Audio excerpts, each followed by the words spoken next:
Here we go. Ta-da! Okay. Hey, hi everyone. We're gonna get started now. Wait. No, it's still not live. It's probably a lag. Ta-da! There's a lag. I ran. Is it that one? No. It's this one. She's watching the stream. Oh. Okay.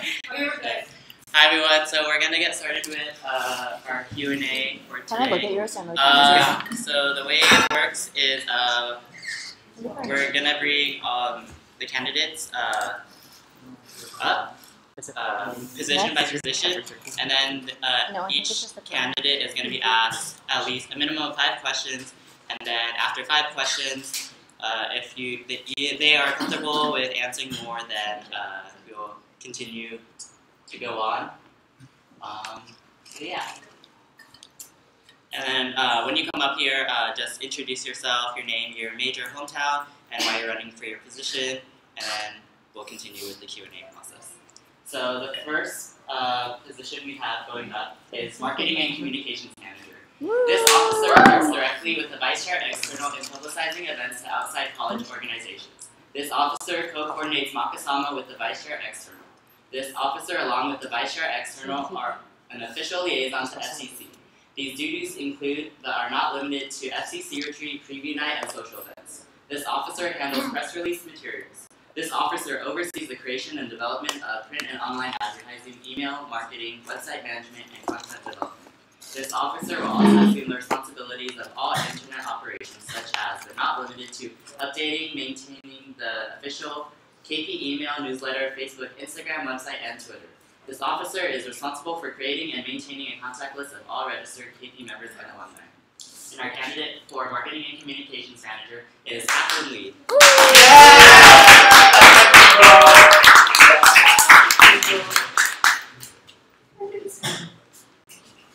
Hello. Oh, okay. Hi, Catherine Lee. I'm second year from economics. Oh wait, I'm second year from Warren, and I'm majoring in economics. Warren!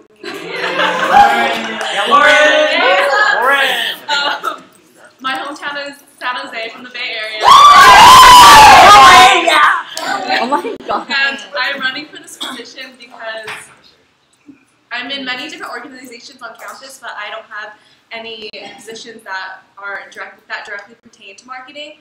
I have some of the positions I am in kind of touch upon marketing, but not like fully marketing. And I really like KP and like the family aspect to it, so that's why I'm running for this position.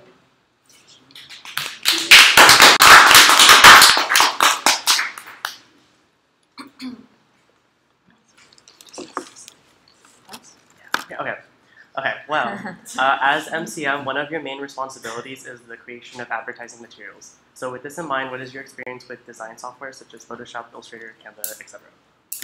Although I don't have experience with those type of softwares, I was an entertainment editor for the school newspaper in high school, and I worked in design, and that kind of does like posters and flyer making. So I remember picking up that software quite fast. So I know that if I have the proper person teaching me, I will be able to learn, and I have a passion for learning. I work in student council. I'm in student council. I'm one Warren College Student Council. I work directly with the graphic design artist for all the flyers and events that you see for the events for student council. So I will be sure to ask her how to work some of these softwares. For sure.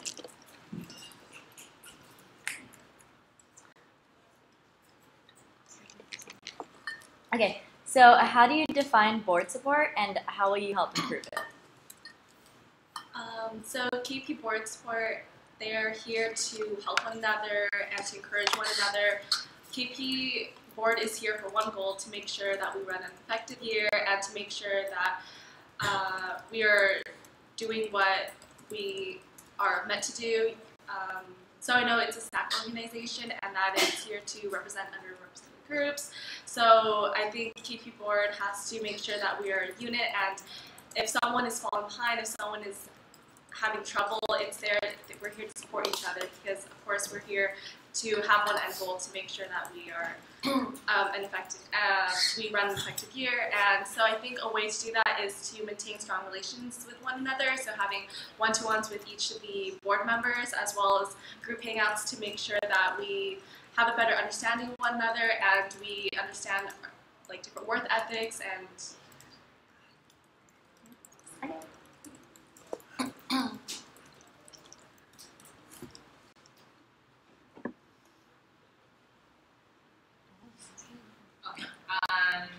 With planning for mock Kasamas already underway, what do you hope to contribute to this event, or how do you plan to execute the rest of like the planning process, knowing it's your name? I think an important part, because a lot of the logistics are already planned out, I think we have to, like when it goes closer to Makasama, it's important to market, and like there's many different methods to market as such a huge event like that. I think some like marketing ideas I have for Makasama and like other KP events, of course, is the use of social media, usage of the website. There's some like random ideas I kind of thought of, like you know how they're like band t-shirts and they have like tour dates on the back of it. Maybe they can have like dates of like some confirmed KP events or the KP GBM events or meetings that people know about it. Again, I have strong ties with student council, so I can go to like the different student council meetings, go to the public forum, and talk about the different events for KP. I remember the Commission of War and Spirit. There's like magnets that they put like all the dates as well, and people just like pass it out and people put it in the fridge. So it's just, I think exposure is key to marketing. Also, networking is very important.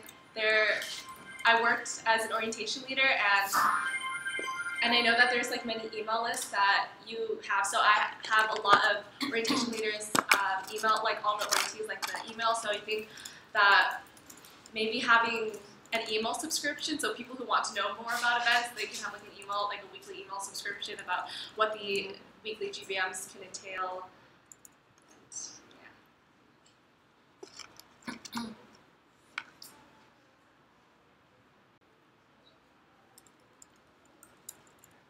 As MCM, you're a promoter of all events going on in KP. How do you reach out to members who do not typically come out to events as much? So for people who do not come out as much, I think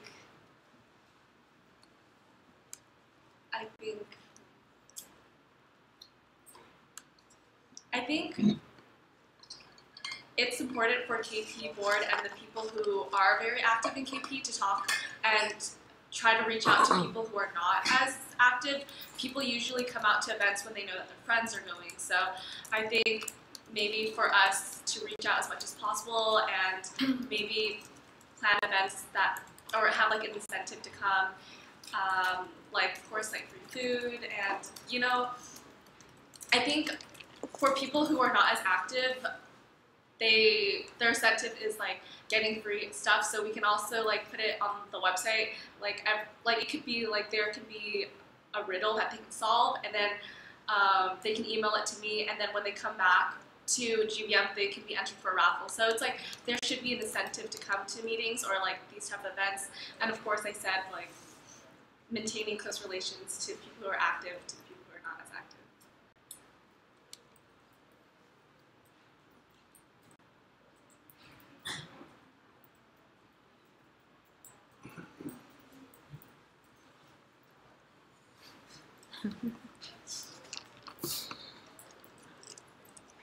I have a question. Okay. What is the FCC and how does it relate to your position? Oh, sorry. What is the FCC and how does it relate to your position? FCC? Yeah. Is it Filipino Cultural Center? Community Center.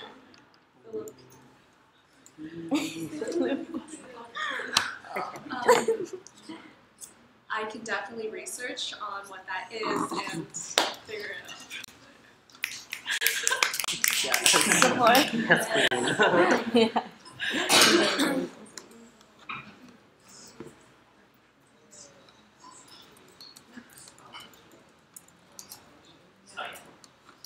So that was 5 questions. Are you comfortable asking, or are you comfortable answering a couple more? Yeah, I'm comfortable.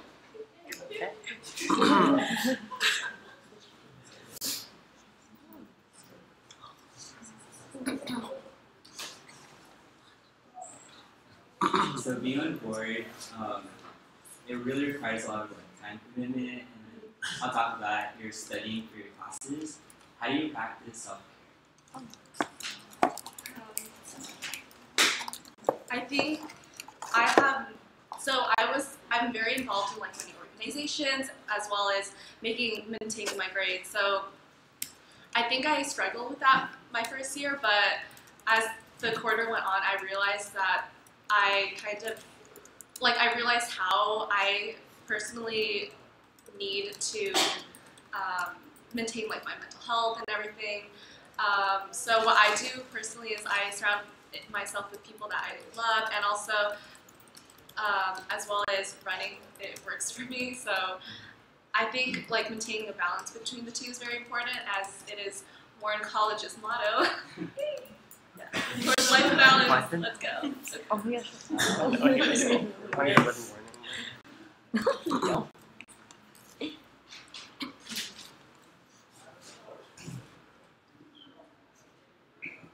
Yes. As MCM, you will be in charge of all internet operations, such as maintaining the official KP email, newsletters, Facebook, etc. What is your experience with such duties?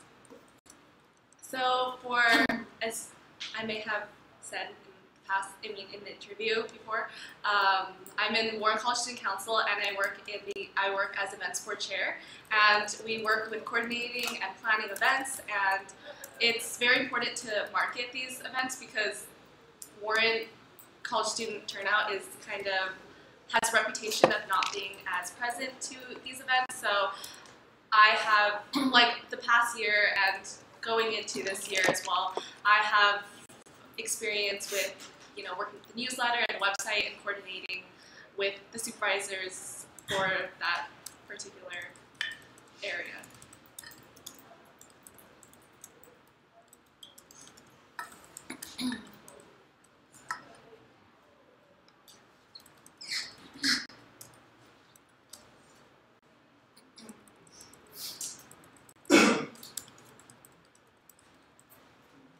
What is your understanding of SAC, and how do you plan on strengthening our relationships with these communities?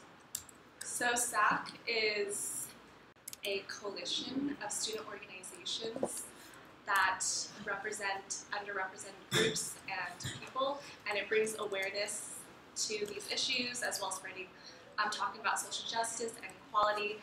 And I think a good way for what I can do to help is to maybe create like a SAC cultural fair or something at Warren Mall. I don't know if this has been done before, but we can have all of the clubs come together and have like perform dances and like share about their culture and share about their struggles, and as well as like sharing each other's food, because food and culture, because as I think we can reach a better understanding if we know more about each other and know what struggles we've been through. So.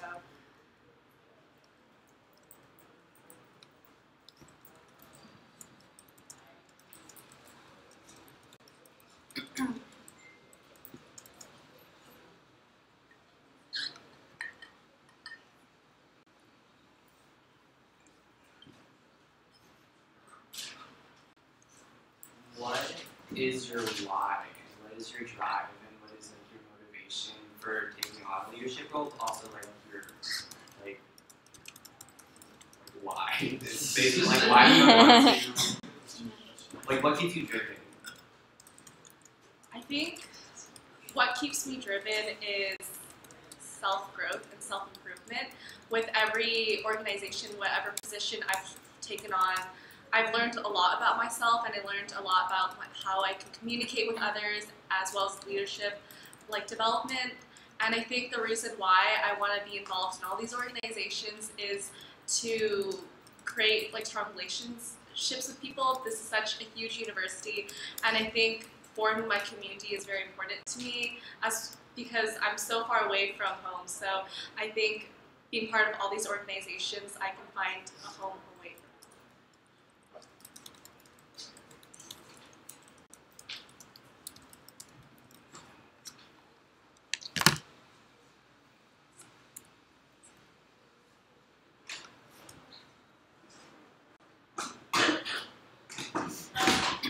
Which of the 5 pillars of KP do you think your position falls under? How do you plan on balancing your position with these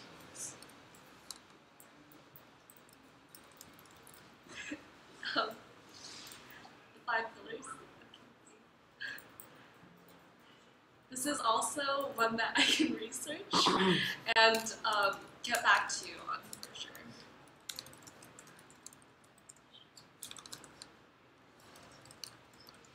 So, the 5 pillars of KP are social, political, academic,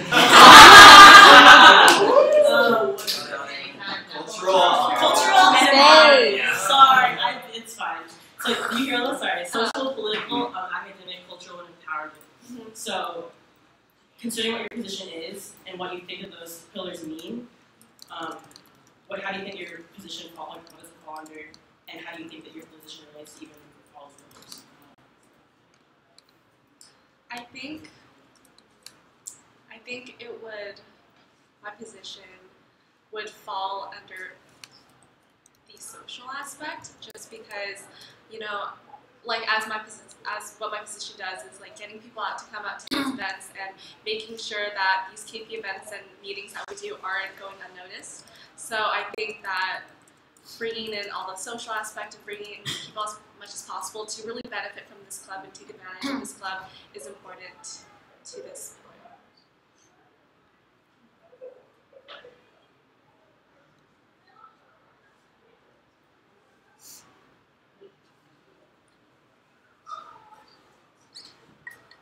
Any other questions for MCM? Going once. Going twice. Okay. Alright, thank you.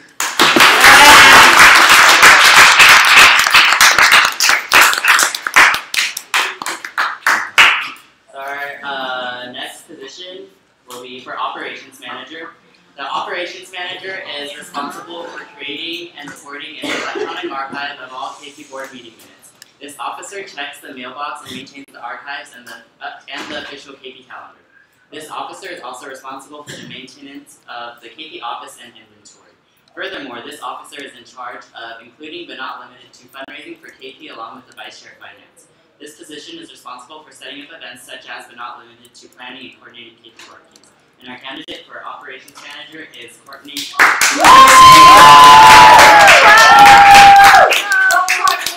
That's my roomie. Me too. For sure? So, hi everyone, my name is Courtney Tajing. I'm a second year human bio major from Marshall, and I'm from Marina, California.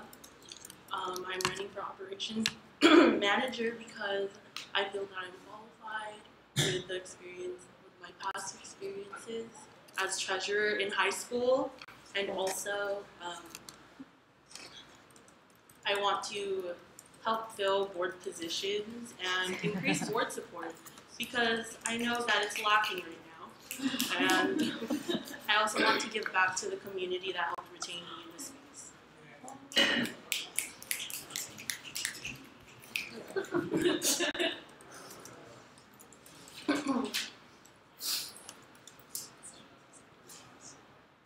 Going off of your board support concept, how do you define board support and how will you all improve it?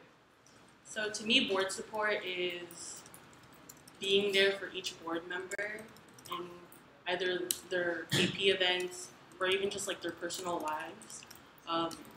It's really important to me that board support is like emphasized in KP because they're the backbone of KP. They set up the events, they do all this stuff in order for KP to grow and to prosper and help like give light to our community. And what was the second part? Sorry. How will you help improve it? I will help improve it by, I really want to have one-to-ones with each board member and also go out to every event. I know that's a stretch, but I think I can do it. I think I can go out to every event because I'm very free. I don't have a job. Caroling. So yeah, that's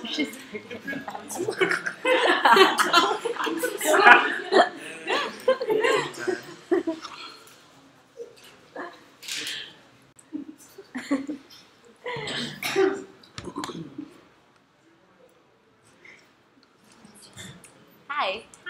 Do you have any new ideas on how to bring in more funds to KP that you haven't seen in the space before? So, let me tell you. I really love Filipino breakfast, even though like breakfast isn't my favorite Filipino food. I'll eat it during lunch and dinner.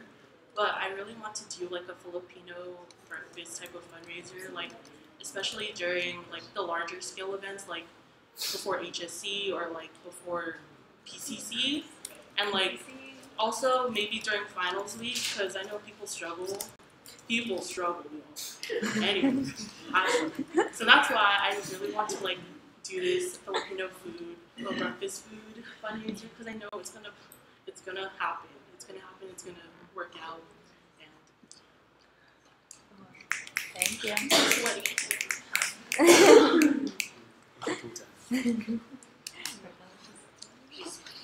Yes, PJ. There is currently an absence of a Vice Chair of Finance, a position that you would have been closely working with in handling KP's money. How do you plan to handle this current situation with the responsibilities of both your position and UCF?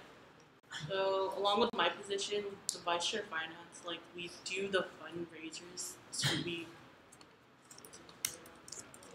do the fundraisers together, and I know since there's no Vice Chair of Finance, I will, I guess, contact past Vice Chair of Finance, past Chair of Finance, and try to get some feedback from them and how they've gone about doing their job with their ops manager or just any job that they did during their time on board.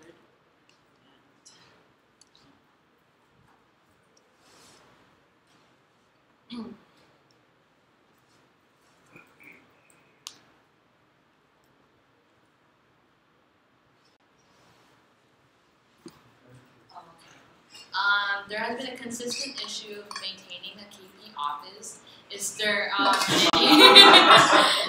is there any method or ideas that you have to maintain some sort of order or cleanliness into the office so that it doesn't always like Look clutter and look messy? So I've seen the KP office is a mess, let me tell you. So I think I would probably like buy some sort of like the boxes and like shelves or something to like put all the stuff that's not already in an organized space so that it looks organized, because when I walk into it, it doesn't look that pleasant, and I think I might just, I'll clean it regularly, maybe every 1 to 2 weeks.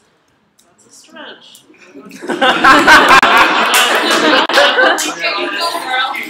I'm very organized too, so.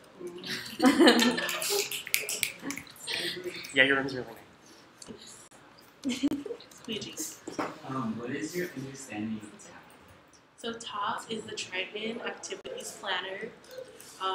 It's a form I have to fill out for any KP event on campus, and you have to fill it out 21 days or more before the actual day of the event.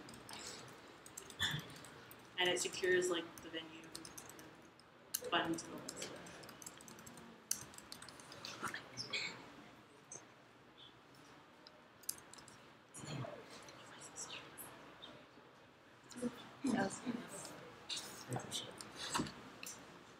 So,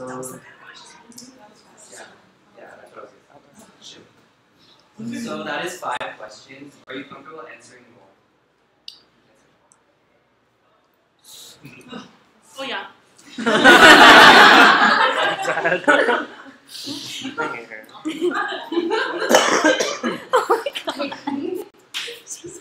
you're on a mic.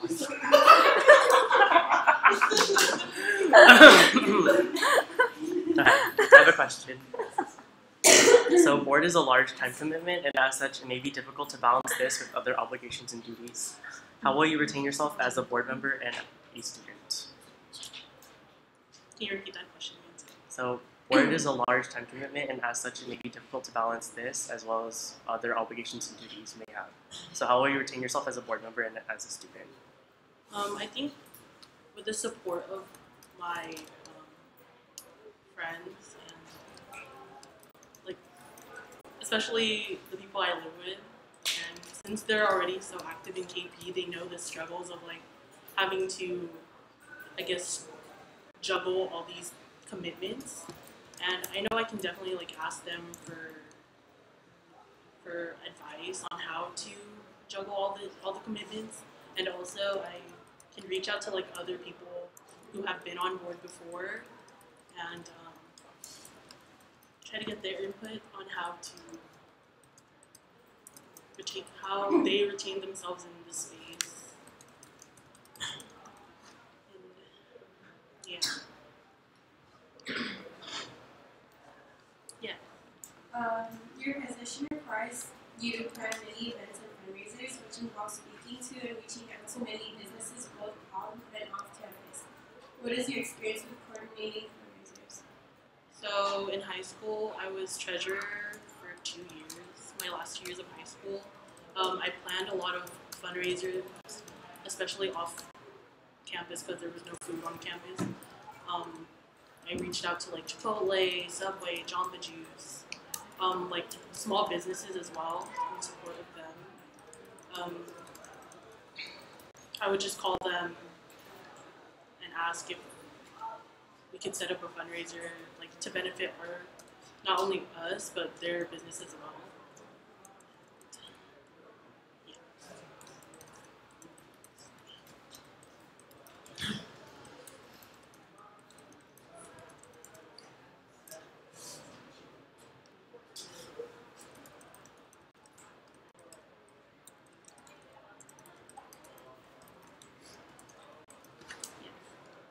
Your work mostly involves like communicating with other people, checking up on deadlines, making sure everything's on top. So, what is your communication style, and how do you plan to like ensure that everybody on your board is on top of their shit? So I like both like texting or like communicating over like social media and like planning one-to-ones or like just meeting up with someone. So I definitely will like communicate with them over the phone or meet up with them on campus or off campus, check up on how they're doing, if they're like, if they have any like struggles within KP or like with their stuff on board.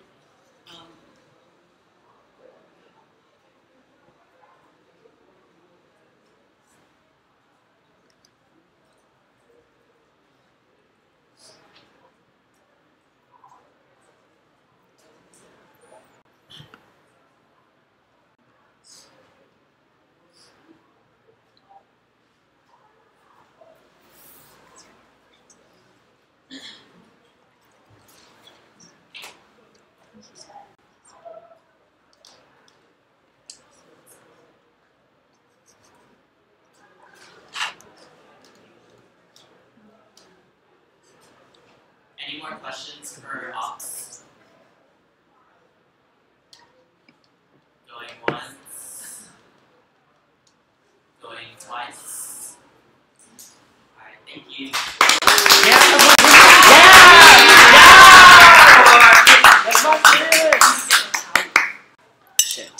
So our next position is for a fresh person executive. The fresh person executive office can only be held by a first year fresh person. The fresh person executive coordinates fresh person activities and retreats. This officer implements and coordinates workshops for fresh people and transfer students of informational, social, cultural, political, academic, empowering value through coordinating with, but not limited to, political awareness coordinators, co-cultural coordinators, academic director, and youth outreach coordinators. This officer is in charge of fundraising for an annual traditional gift to the graduating fourth years during Filipino graduation. This officer will also serve in the KP STAR board and has the responsibility of attending all meetings. With the Vice Chair Internal, the Fresh Person Executive co-coordinates the Kuya Ate auditing program of the KP STAR through retention events and programs. This officer has the authority to appoint a transfer student representative with the approval of chairs and vice chairs. And our candidate for Fresh Person Executive is Gianna Pedro.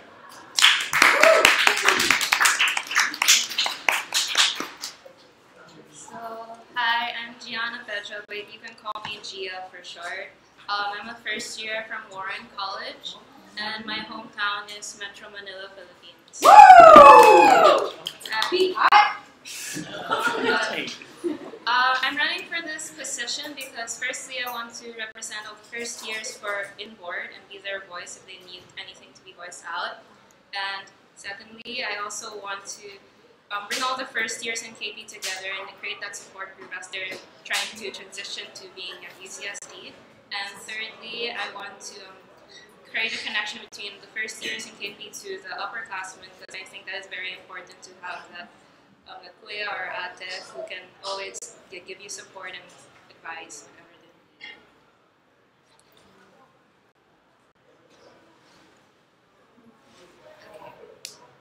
As Fresh Person Executive, you're going to be a representative for your class, not just for this school year, but for all 4 years here that you're here at UCSD.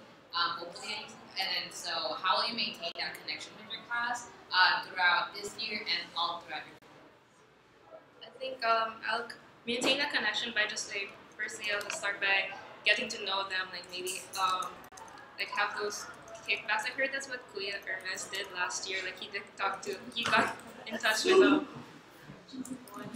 Yeah. You're good. It was just weird to hear Kuya Ernest. He got in touch with all the first years from each college. I want to do something like that too, and then maintaining it throughout the 4 years, like just regularly having maybe like socials and have study jams as well, and then like also invite them to KP events and go together.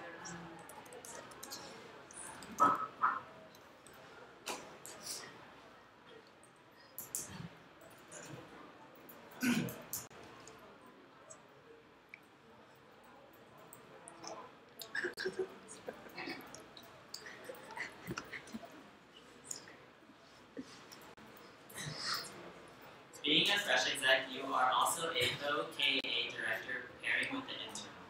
What is your understanding of the mentorship between Kuya Ate and audience? How do you plan on using this understanding to pair Kuya Ate and audience? I understand that this mentorship is just so that like the audience can have somebody that they can talk to and ask for advice, like whether it's like academic or social or whatever. And then I think that using this understanding, I want to what's the second part of the question? How do you plan on using this understanding to pair Kuya Ate and audience? Oh yes. So I want to using this understanding, I'll pair the audience with the queer Ates with like somebody that they have some commonalities with. So maybe it's like if they're in the same major or if they're from the same area or same place, so that they can ask for advice, like maybe like whether it's academic or if they're like feeling homesick.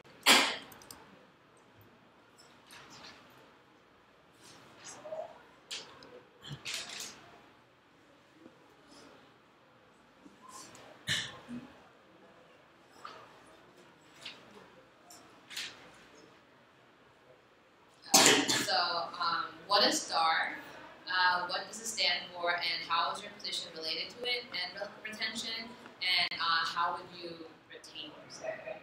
So KP STAR stands for Kaibigan Filipino Student Teaching Academic and Retention Program, and it's just for, it's to help those who are, especially like those who are trying to make those like incoming, yeah, like those who are, don't feel as privileged to be, like who are like kind of maybe have like some drawbacks academically and need that support to be able to like get into a high school or into college, and need to just need to like need that academic empowerment. So that's the rest of the question. And how do you plan on retaining yourself? Excuse me? Retaining yourself. Retaining yourself. Myself.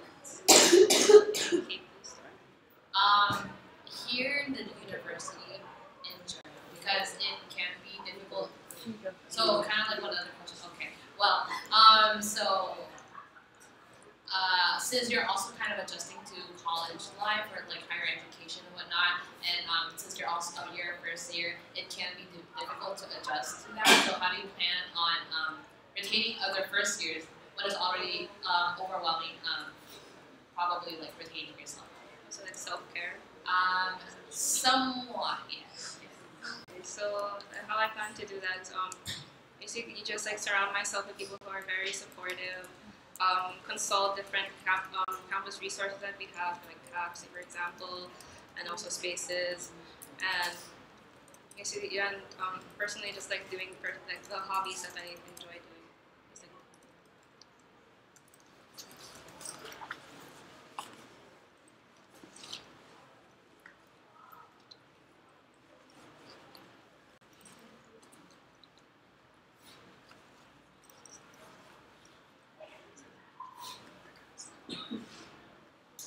As a fresh person executive, you are going to be a member of 2 boards and will be doing KAA hearings, which alone is very time consuming. How you balance this along with being a student and practicing self-care?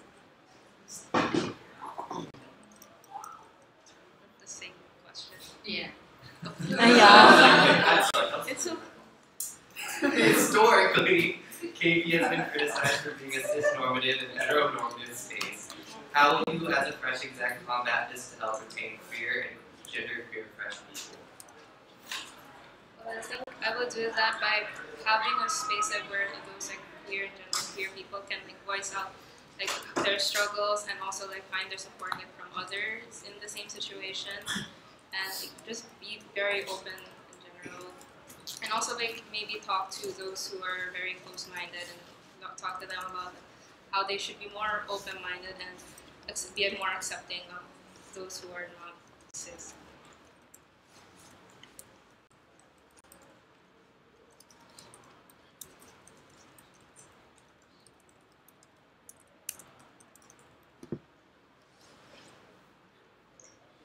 So being a fresh exec, you're also responsible for retaining transfers. So like as fresh person, fresh people, like so it's not only first years, it's also transfers. So how do you plan on doing that, knowing that they're not in your same age group or year? Just like also just talk to them and also like invite them to different events and workshops that I can be hosting. And like it doesn't matter if they're like older than me, like, or like it wouldn't intimidate me or anything. It's just I will still like invite them over and like just like create and invite them and be part of the first year's community.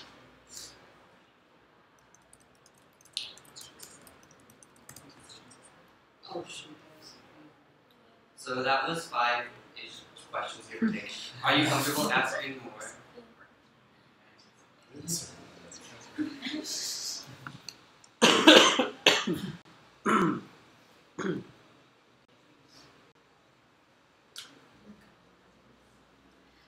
So kind of similar to like what I said, like background, like you're adjusting to higher education in college, and so how do you plan on like helping other students like just like yourself, and what kind of like solid events do you plan on coordinating? Okay, so firstly I'll just like start with some like socials first, just like get to know other people, and then I want to start like workshops like related to the 5 pillars of KP. So like for example, one thing I want to do is like a political awareness one, especially like something related to what's happening in the Philippines right now, you know, with I don't want to talk about it, but it's the political situation right now. And it just bring out that awareness and also like see how even if it's sort of happening so far away that it can still impact us because like we're sharing the cultural ties. And then also maybe something else, another workshop regarding also, it's like we're also representing underrepresented groups, so maybe also talking about a workshop where ethnic groups that are not represented well and not represented enough on campus, and also like for other sexual orientations and genders as well, and also just like other fun social events and like going out like having bonfires or like visiting the museums, just like learn like just to connect with the other first years and also yeah, have fun.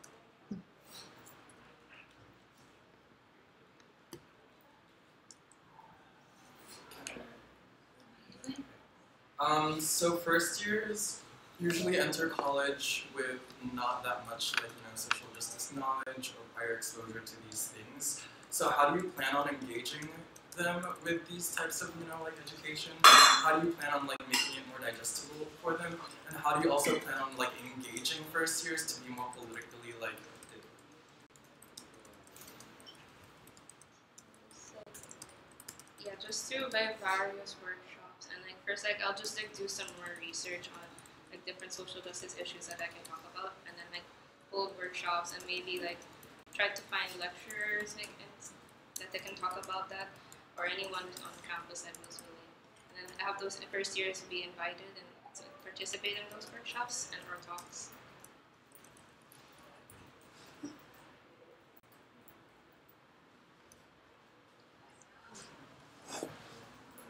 Often people mistake KP as only purely as a social org.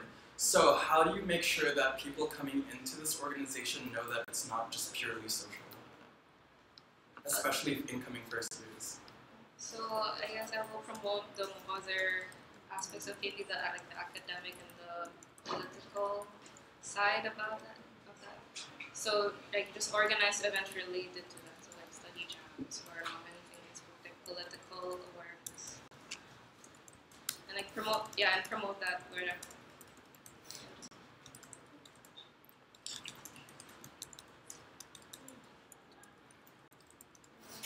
The logistics of KP are really important, but another aspect of being a board member that's really important is if you are compatible with the rest of the board. So it is the first year, we don't really know much about you. Could you just tell me a little more about your values and who you are as a person? Okay, so values is integrity is very important to me. Always being able to do the right thing even though nobody is watching. And also honesty is very important. And so it develops trust, and that's important, especially within the board. You have to rely on each other, to reach that common goal of whatever project that we have to execute. And organization. I really like things to be organized. If your friends could describe you in one word, what word would that be? Determined.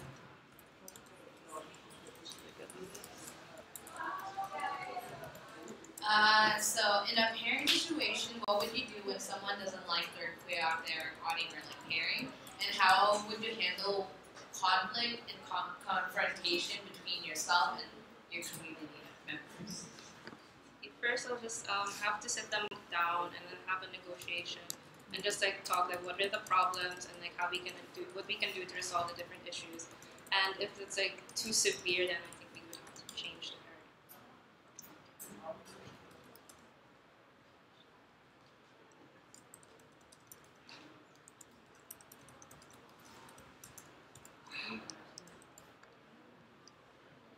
How do you define board support, and how will you help improve it?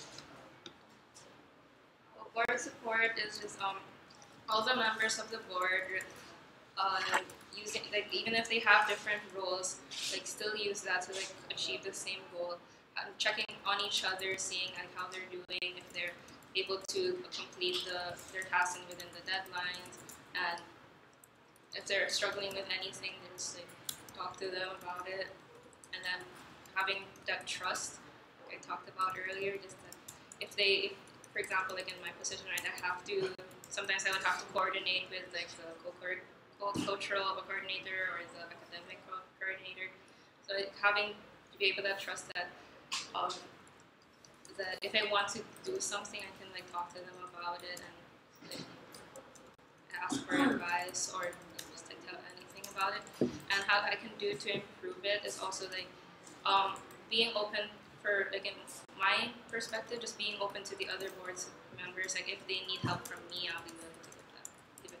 to them. Any other questions for Crash Exec? Going once, Clapping twice. Alright, thank you.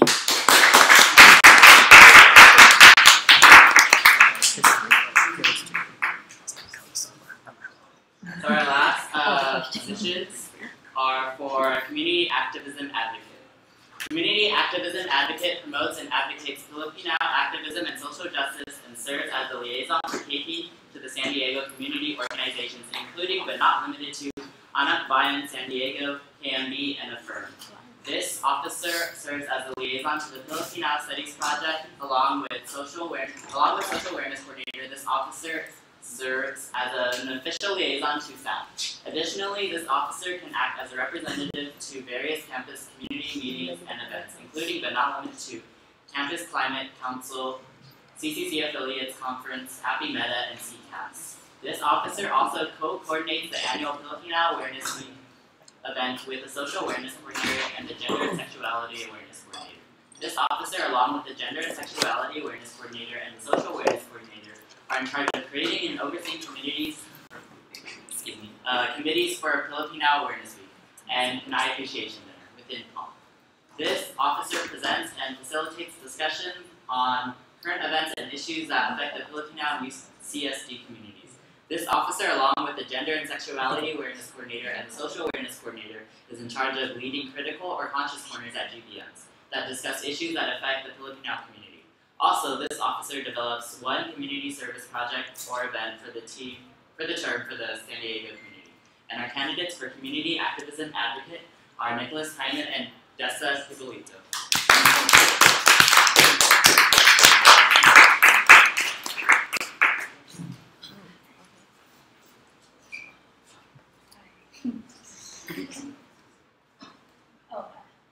Hi, I'm Dessa. My hometown is Daly City, California, but in the Bay Area. I actually lived there just for 4 years, but I grew up in the Philippines, so Quezon City. My major is international relations and political science, and I'm also a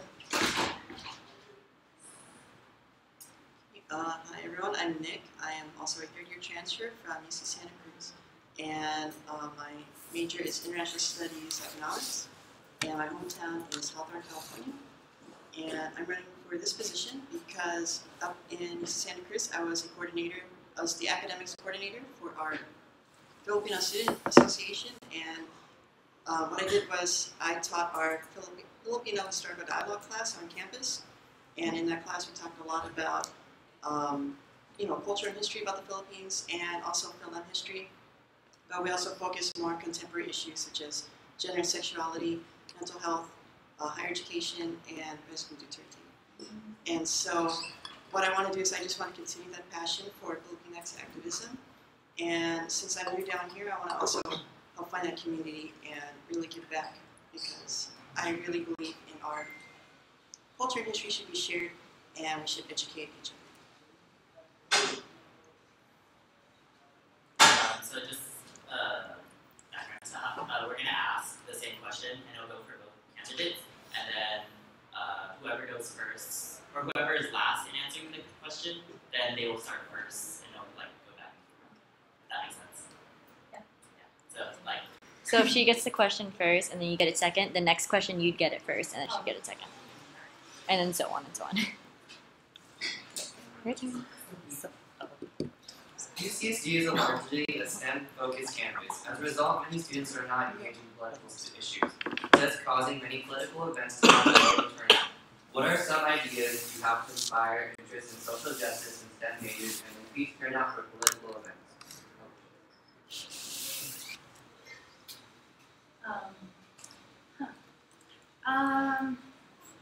I understand that KP is, like what you said earlier, was known as a social organization.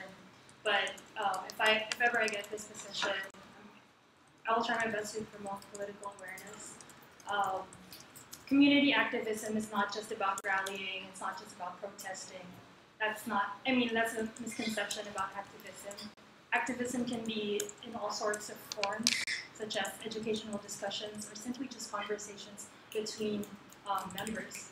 So maybe for STEM majors specifically, I'm sure even if they're focusing on science or not a field that's not related to political science or any like sociology, they still have like a story behind their immigration, or it could be just their story of their families, disputes, or anything that could probably be relatable to to politics and activism. So maybe I would try my best to make events that would relate to personal level. Maybe it could be about like just family disputes or very simple issues that could probably later on be interconnected with such political issues we have today. And that's maybe a way taking it to personal level. Is that a bad way to say it? But I mean, in a personal level first, like families are like the personal interests, and then further on go to issues that are interconnected. Okay, so whether you're a STEM major or not, I do believe that social justice affects each and every one of us in some type of way. There's always some type of topic that can relate to us. So I really believe that just talking, having these conversations and talking about it the best way in educating others and really informing them. And a lot of times people don't have that open mind. One way I believe that we can really overcome that is just having workshops and just the accessibility for having that for anyone that's willing to listen. And even if some people aren't willing to do so, we can always outreach to them, and their friends or something could bring them along because we all hang out together basically. So I do believe that we can really educate and inform all of our community members and even those that aren't familiar with social justice issues. And one of the ways that I really believe social justice issues happen is because we're not educated on our past and our history. History is a very, very important part of who we are, that makes up our identity. And so I really think that we should be promoting more history and culture for those that are not familiar with it and haven't been exposed to it. And so along with having workshops, we can also have a little history lesson for each GPM or any KP event that we may have. Just a little something that touches up on basically the theme of each meeting that we're going to have. Just have a little history lesson that goes along with it. We did that up in Santa Cruz with our PCC. During our practices, we had practices for 2 weeks. And at the end of each practice, we always had a little circle up. And so the academics coordinator came up, and we always talked about, okay, here's a little history lesson. And we went with each, each aspect. So like the traditional dance or our kasama dance. And we touched up on history on each part of the show. So that was one way that people really got to learn more about history, and in turn, it affects social justice.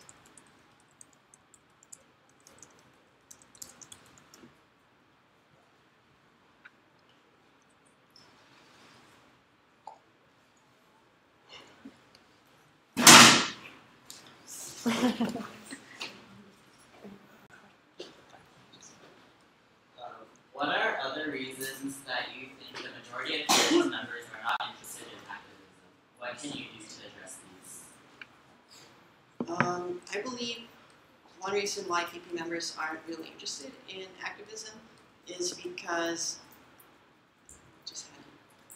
they're just not aware, or they're not willing to listen to these types of issues. They believe, as Dessa said, activism is mostly like protest or riots, but it's really not. It's just simply having a conversation and normalizing the topics. That's the big thing. Is a lot of these topics in social justice are stigmatized and having a taboo on them. And it's just the fact of being able to openly talk about it is the main issue. Like, people don't want to talk about these types of things. So that's why it's really important that we have normal conversations at most of our events or any gathering that we have.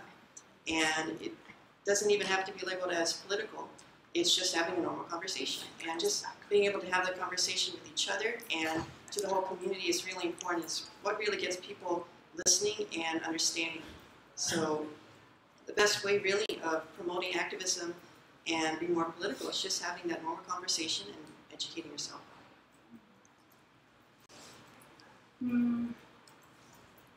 Maybe some people don't want to involve with activism because they're turned off by the current social political climate right now.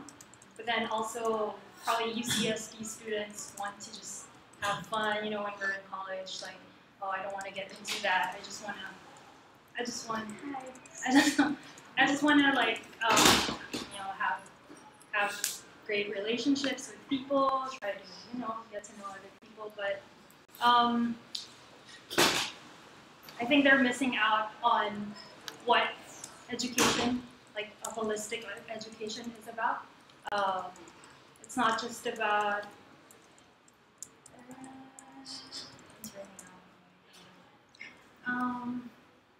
Sorry.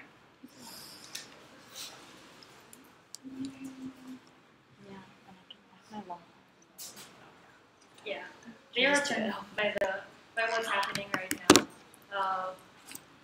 But hopefully, the community activism advocate would be able to, change their minds in a different way that won't be like shoving it off on their throats, but rather, trying to educate them in a very comfortable way for them, especially for young students.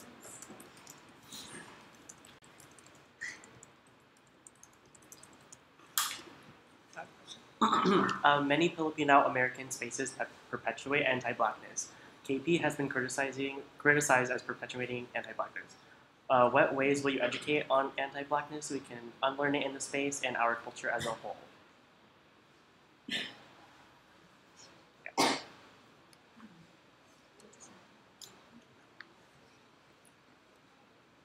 Well, it's deeply rooted in our history, like in our current state right now in the Philippines, where we promote white, papayaso, for example, to whiten our skin and all that. We think that having a lighter skin promotes like a higher class system. But in order for us to break that down, we have to understand what the history of this concept is, or this racial discrimination. So I guess just being transparent on what Filipino history is, the reason why anti-blackness is, I guess, known for other people than KP is, something like that. Like doing workshops and discussions about our history, and also promoting just relationships, having transparent relationships with Black Student Union. Yeah, so continuing that conversation between two groups is a very vital thing for us to continue promoting. All right, so anti-blackness is very prevalent in the Filipinx community, and it's something that really needs to be addressed. And it all stems from basically the colonial mentality from way back when, and basically it also goes along the lines of the model minority myth. And so that's one way that we really need to educate each other on that.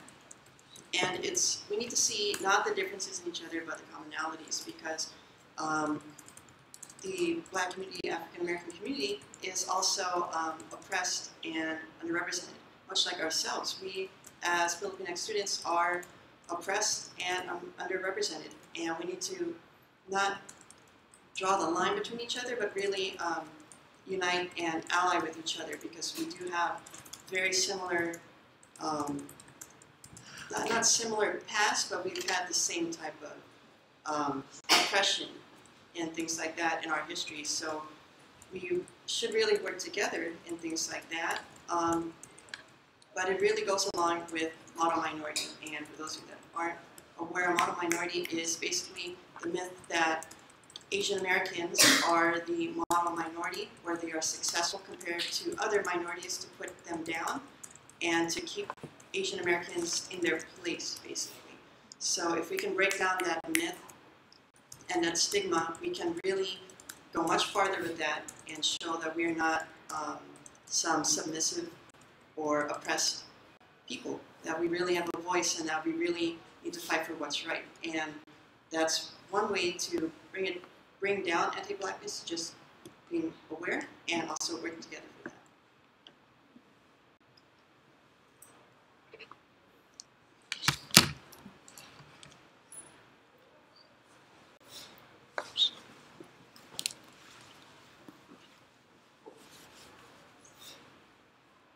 What does it mean to you to be an ally? And what are some ways KP as an organization can show allyship?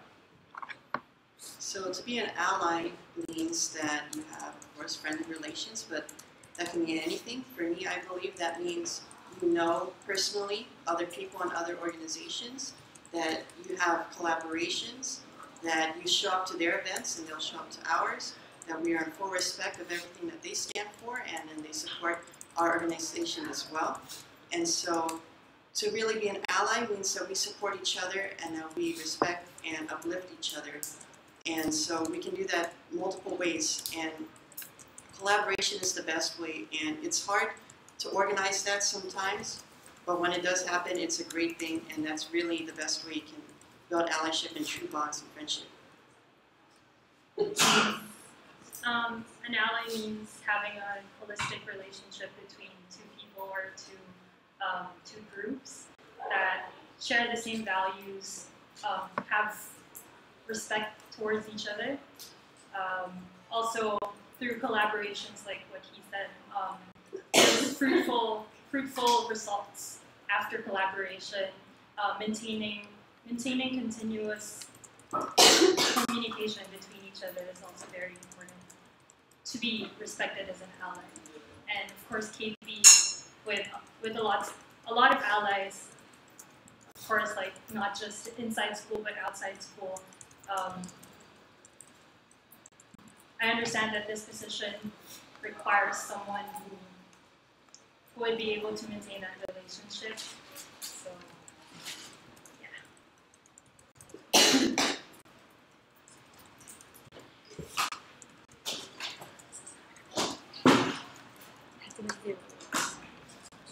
It's like a really.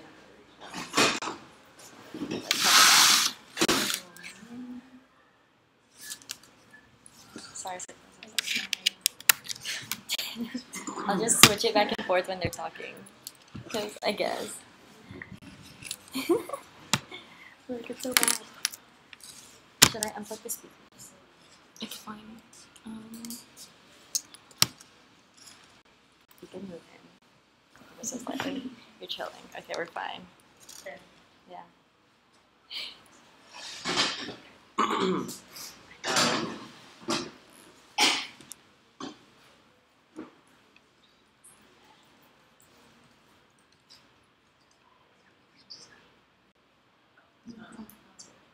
What political issue or issues of justice do you really care about?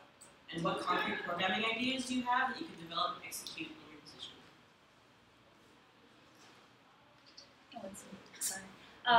Forced migration and human trafficking, as well as, it's a personal, I guess, but the connection between Filipino immigrants and Filipino born is one thing that I think is one of the important things. I've tried to do my own research on that back in my community college. And first, forced migration, there's always a reason why we're all here. Like our parents, it could be us, the first generation, it could be our parents, it could be our grandparents who first came here in the United States. There's a reason why, because of the economic like instability, income inequality, feudalism, imperialism that's happening in the Philippines. So I'm still learning about what issues are actually important through, of course, relationships with NFI in San Diego, with previous organizations that I've talked with. But yeah, I believe also human trafficking is one of the biggest issues. I've encountered a lot of people who are actually victims of human trafficking. It's not just about sex trafficking, but actually Filipinos themselves traffic the same Filipinos. So hopefully I'm able to share my experiences and knowledge in Kaibigan Filipino, whether it's an event or just conversations, if anyone just wants to talk about it. Yeah, so I had a mindset, before I came here in UCSD, I already had the mindset that I shouldn't keep these information just within myself, but also to the rest of the community, especially to the Filipino American and Filipino communities. Okay, so a topic that I really believe is prevalent today is mental health. That was a really big topic that we discussed up in Santa Cruz. We devoted a whole week to that in our class, and that was also the topic for UC Santa Cruz's PCC last year. It's all about mental health in the Filipinx family, basically. And what we did is that in our class, we actually had a workshop from the Santa Clara Department of Health, and they have a special division devoted specifically to Filipinx mental health, basically, and the big divide between basically our parents, the ones who immigrated here, and Filipinx Americans, because there's a huge generational clash, and that is heavily involved with mental health. So I believe it's very important that it is something talked about, because that is also a very big stigmatized topic in Filipinx culture, because a lot of Filipinos do not believe in mental health. They shrug off the idea of anxiety, depression, and even more things beyond that. So I believe that it's important to really have that discussed here, and we can have a workshop also. And one specific thing that I really enjoyed, well, I didn't actually do it yet, but hopefully we can do that here, is that there is something called mental health first aid training, and that is done by the Department of Health, and it's not going to be by some random white person that can't really connect with the specific wants or needs of the Filipinx community. They specifically deal, they themselves are Filipino, and so they know exactly what our community would want and need. So I believe that we should, or I could reach out and we can become mental health first aid trained, which is something that could be life-saving, especially for us as college students and other members of the San Diego community, because this is something that could really help Filipinos here. And there's also a mental health act that was trying to be passed in the Philippines a couple years ago. It wasn't passed, but they're still advocating for that, and to get it really be on the map and to be shown as a real issue in the Philippines. So that is 5 questions. Are you comfortable answering more? Yes.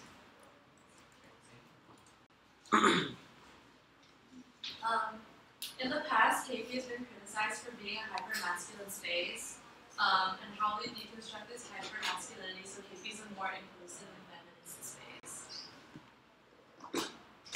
Okay, so it's very important to be inclusive. I believe that's part of the Filipinx culture, is that Filipinx people not to have that stereotype, but are always open and inviting for any events. And so we are always open to general body meetings and any type of excuse me, any type of event that KP hosts. Let me see. To debunk the hyper-masculinity, it's really important to learn about gender and sexuality, and that goes in the Filipinx history, where the Filipinx culture did not have this masculinity. It was mostly a feministic society, where everything was ran by those that presented female or feministic traits and qualities. And so really being educated on the past would really show that there is no hierarchy between genders, and also it also leads to colonial mentality with the Western view of things, and how our oppressors and colonizers, particularly Spain, forced upon the idea of hypermasculinity. And so we can really emphasize this with KP by just having everyone be inclusive and open to any and all ideas, and to be more educated. Yes, to debunk this stereotype that KP has. First, it comes with internal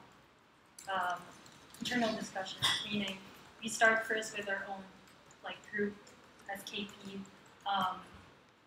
Resources. I know people from Gabriela USA who can help us. There's this thing called Women's Corner. So Gabriela promotes equality between men and women, feminism. It started from the Philippines, and now it's here in the USA. So hopefully, I'm able to get that opportunity where we talk about equality between men and women. And of course, once it's effective within the group, then we could show transparency to other groups, and hopefully this can promote and make them say wow, KP is promoting feminism, inclusiveness, and not just a masculine. What was the term again? Sorry. Hypermasculine. Yeah, hypermasculine. So yeah, starting with ourselves first, and then hopefully this can affect other groups, organizations here on campus and outside.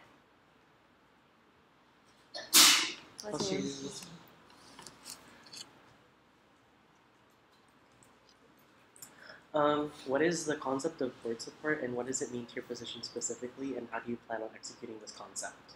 Can you repeat? Oh, sorry, I'm very quiet. Okay, what is the concept of board support, and what does it mean to your position specifically, and how do you plan on executing this concept?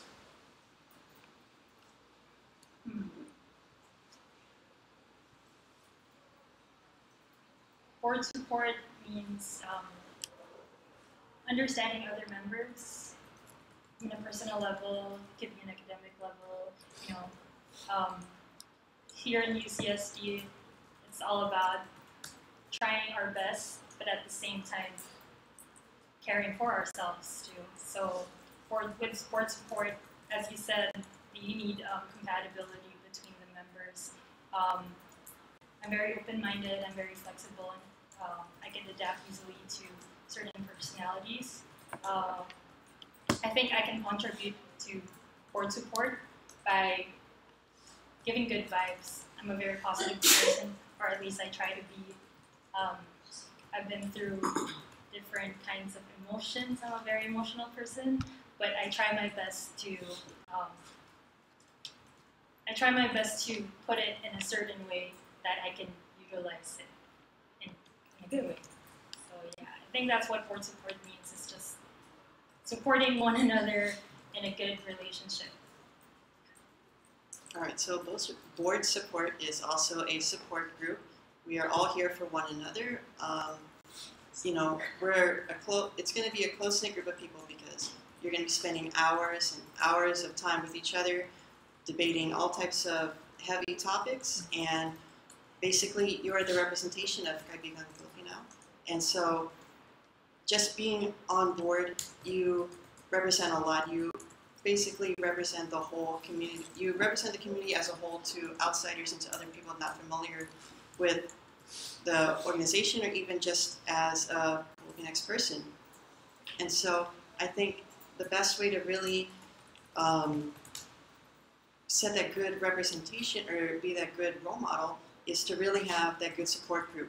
We're gonna be really great friends, spending a lot of time, like I said, and just being able to talk to one another, getting to know every single person on board, and being able to pick up any conversation with them, hang out at any time, and just being there for one another is really important for board support, because if you don't have a successful or compatible board, you're not going to have a successful term or just organization in general. So it's really important to have that support and to have each other's backs.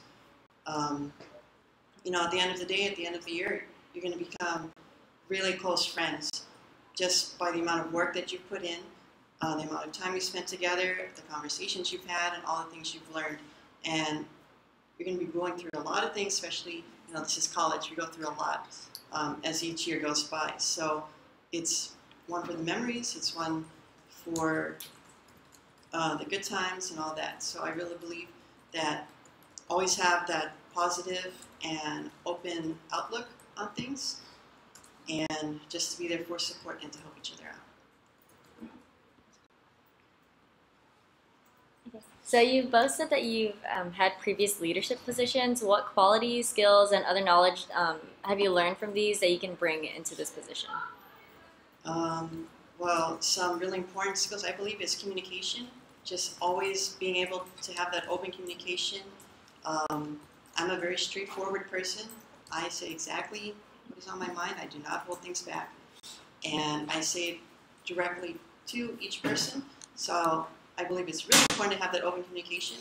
Public speaking skills is very important. Organization and time management is also very important, because there are a lot of commitments with our personal life, school, KP, and just everything else. So I believe having that time management skills is very important, and also self-care. Very important to take care of oneself and to not overload yourself. And so I believe I have learned these skills throughout the years, and that it will really be beneficial to work for work. Maybe for me it's not just about skills, but what I learned through leadership roles that I've done. I mentioned I was producer for Filipino Cultural Night for 2 years in Skyline College.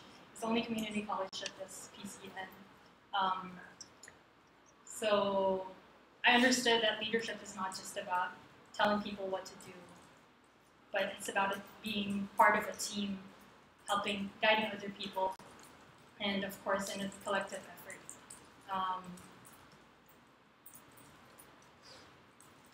As Commissioner for Activities in RAS, I was able to, I wasn't able to fully take care of myself. I had breakdowns, but I learned and I acknowledged my limit. And I think being a leader is important. I mean, it's important to acknowledge that, you're weak too as a person. A leader can have a strong personality, but not really. But then, a strong values about the community and everything. But you have to also prioritize yourself. Always keep yourself educated. Learn about the people that you work with. That's one important thing for time management.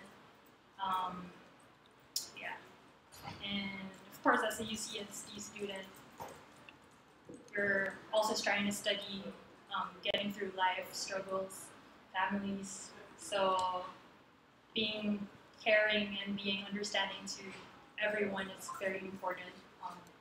Understanding not just how you see them act, but also the struggles that they're actually dealing with, in order to fully see the extent of how you can help them.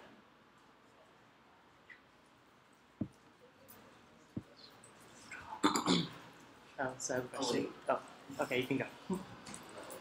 So, obviously the work that you do for this position is very, political, and oftentimes with, activism, political work can be very exhaustive, and it can burn you out. So how would you ensure yourselves not to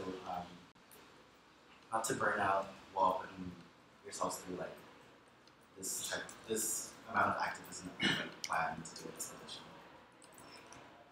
The most important thing for me is loving my own work. This is not a job. This is not. We're all volunteering for this. In order for you to actually be a good leader to everyone, or to be an activist, you have to love what you're doing. You have to take care of your well-being. So this is the reason why I took political science, is because I wanted to serve the people. Ever since I went to the Philippines and saw the realities that are happening there, in the Aita community, Lumad, I was able to see that community activism is about the struggles of the people, and that's the reason why I want to take this position, because, yeah, as I said, I do everything. I try to my best to do everything to serve the people, so that's why I wanted to take this position. Okay, for me, to avoid being burnt out, the best way that I cope with it is basically just reaching out to a friend and just letting them know how I feel, basically pouring out my feelings. And just say everything, getting it off my chest, and not holding anything in. That's the best way for me to avoid being burnt out. I just like to talk with someone and just to have that support, which I know I always have. And you know, this is something I'm really passionate about. Just student activism and really reaching out to the community. I wouldn't feel burnt out if it's something that I genuinely feel passionate about and really want to do. There may be times where I'm really tired, but I know it's for a good cause, and we're all doing this together for the greater good, basically, and just helping out our community, which is something that we really need, especially in the Filipinx culture.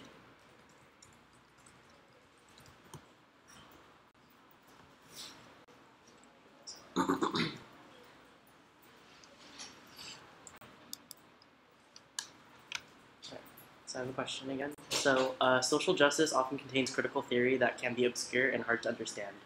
In what ways will you make this critical dialogue accessible to other KP members or other folks in general? So to make the social, can you say that? To make so social justice often contains critical theory that can be obscure and hard to understand. So basically, in what ways will you make this these kind of topics like more accessible to people and easier for them to understand? Okay, so critical theory can be interpreted in many types of ways. So there's never really depending on the issue, there really is no clear-cut answer or way to say things. And so that's why I always leave it up to the individual to decide. And for me personally, I try to understand all aspects and sides to the story and to the issue. And I just present it to the individual or to a group of people if we're like at a workshop or at a GBM, present the whole issue, and that's where we have discussion about it, because not everything in life has a clear-cut answer or a clear-cut statement. It's a lot of times we can have open discussion about it, and just being able to have that discussion is the best way to educate others and to let everyone else decipher themselves and how they feel about that issue. So just being able to have a good understanding of it and being able to present it to a large group of people or community is the best way to explain it for them, for those people not familiar with it, and just letting the individual decide for what they believe in. For me, I think it's important to analyze the population or the group that you're going to be showing the issue.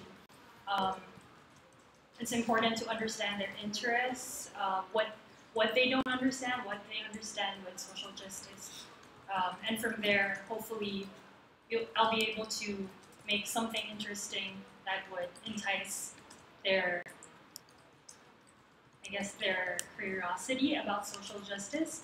As I said earlier, like the STEM major, it's kind of similar where you have to understand their own struggles first or interests, and then from there you can see you could go on your way to try to let them understand what the issue really is. Also, that's something I forgot.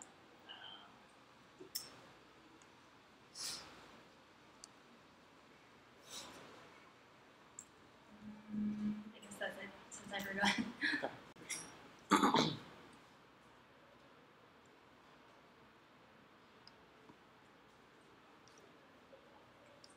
So, what is your understanding of institutional racism, and how does it relate to retention work in the university as well as to your own position? As a comment.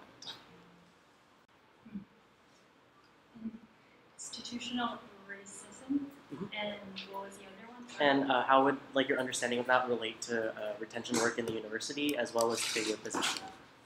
Okay.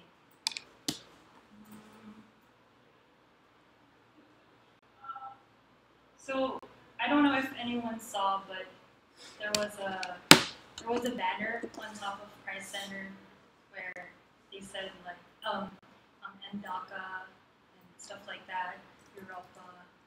Yeah. So I was quite shocked. Same day, my roommate was telling me about her diversity class that a Jamaican professor was the one saying. A student from that class was like, you're talking about diversity, but you can only count certain colored people here in this room. Mostly are Asians and white. So I think it's important that I analyze the demographic first, as I said earlier. I don't want to say something that I'm not fully knowledgeable about. So institutional racism is the same, I would guess, as racism in any kind of group. It could be the Philippines as a whole, it could be in the US.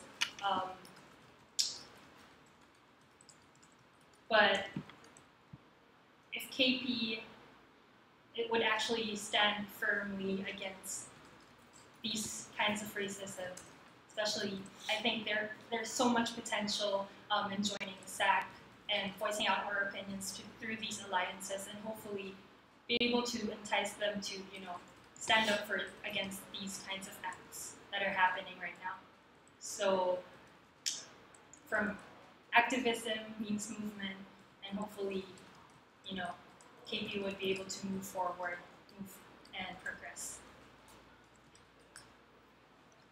Okay, so the best way to really point out institutionalized racism is to really identify and to address blatant regards of racism, and to really figure out when something is racist, basically.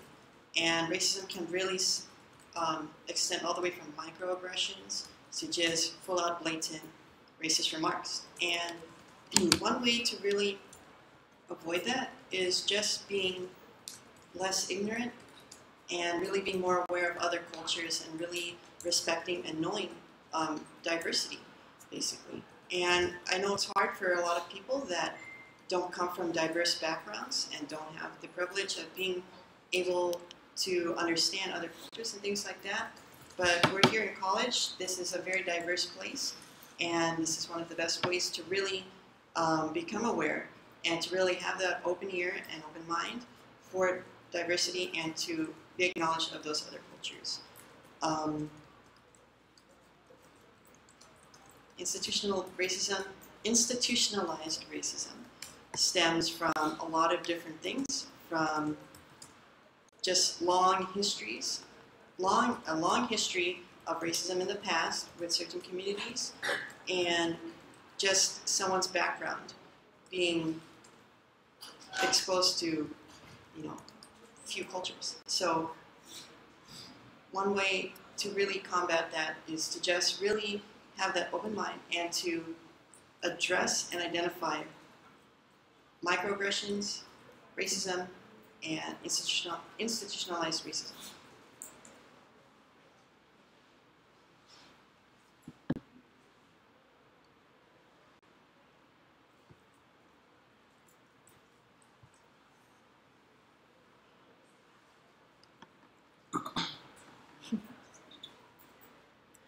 So, next question. What is your understanding of intersectionality, and how does that relate to your role as ComAct? So, intersectionality is basically different factors intertwined that make up one's identity. So, that can include your ethnic background, your racial background, your gender, your sexuality, your things like that. Topics like those are all factors that blend into intersectionality and make up your basically identity and who you are as a person. and it all comes back with your background and knowing your roots and history to what makes you who you are now and how does that affect issues happening around you in the world today. What's the other question? How does that relate to your role as ComAct? Oh, and as ComAct, that's really important because in order to really be political or to be an activist, you really need to know all the factors that affect you as a person, as an individual, and as groups of people and communities. So knowing how these different factors affect each person individually is crucial in really fighting for topics such as gender and sexuality, mental health, or other topics for activism. So it's just really getting to know who you are as a person and your identity, and that's really important when knowing about your background and your history, in order for you to know yourself. Because, famous quote by Jose Rizal, no history, no self, no history, no self. Intersectionality means, as what I said earlier, interconnectedness between different kinds of issues. It could be self-identity, immigration, forced migration, human trafficking. As ComAct, it's very important to see the relationship between issues that you're facing right now and our history. Why is it that a lot of Filipinos have diabetes or gout, for example? It's rooted in our food. Why is it that our food were created like this? It's because of colonization. And everything else that could be about forced migration because of economic instability in the Philippines, corruption, all of those. If, as a ComAct, if I'm able to understand all these intersectionalities, it would be easier for me to make events that would hopefully entice other people or that have common, like through this we could see the commonalities between different groups, different issues that we all prioritize as individuals, and we could of course unite through this commonalities.